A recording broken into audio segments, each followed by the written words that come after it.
আমরা দিনে দিনে ডিজিটাল বাংলাদেশে ঢুকে গেছি, কিন্তু টিকটক দেখতে গেলেই ঘুরতে থাকে বাফারিং। ফেসবুক লাইভ দেখার সময় বন্ধ হয়ে যায় ভিডিও।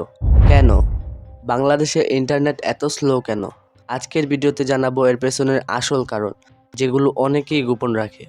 বাংলাদেশে ইন্টারনেট ইউজার এখন 12 কোটিরও বেশি, তবুও স্পিড টেস্ট অনুযায়ী আমরা বিশ্বের 150তম দেশ, আফগানিস্তান বা পাকিস্তানের থেকেও পিছিয়ে। ইন্টারনেট স্লো হওয়ার পিছনে তো অনেক কারণই আছে, কিন্তু আমি মূল 3টি কারণ বলবো আজকে আপনাদের, যেগুলো ফিক্স করলে ইন্টারনেটের 90% সমস্যাই ঠিক হয়ে যাবে। 1 নম্বর কারণটি হচ্ছে অপারেটরদের কারসাজি। আমরা প্রতি এমবিতে বেশি টাকা দেই, কিন্তু পাই কম ব্যান্ডউইথ।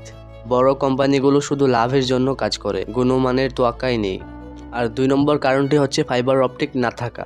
শহরের বাইরে ফাইবার অপটিক নেই, গ্রামে গেলে এখনও বা 3G চলে, 4G ঠিকমতো পাওয়া যায় না। 3 নম্বর কারণটি হচ্ছে সাবমেরিন কেবলে নির্ভরতা। আমরা মাত্র 2টা সাবমেরিন কেবলে নির্ভর করি, যেগুলোর নাম আমি আপনাকে স্ক্রিনের উপর দেখিয়ে দেবো। এগুলো বলা সম্ভব না।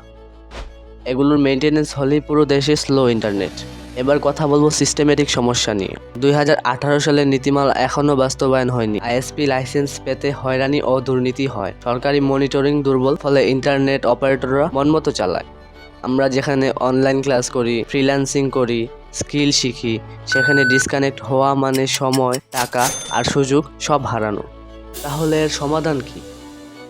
নতুন সাবমেরিন কেবল সংযুক্ত করতে হবে, প্রত্যেক এলাকায় ফাইবার অপটিক লাইন সংযুক্ত করতে হবে, কোম্পানিগুলোর কার্যক্রমে কড়া নজরদারি করতে হবে, সরকারি বিনিয়োগ এবং দুর্নীতি নিয়ন্ত্রণ করতে হবে। তোমার এলাকায় ইন্টারনেট কতটা স্লো? কমেন্টে লিখে জানাতে পারো। এই ভিডিওটা তোমার বন্ধুদের সাথে শেয়ার করে দাও, যাতে সবাই জানতে পারে আসল সত্যিটা কী।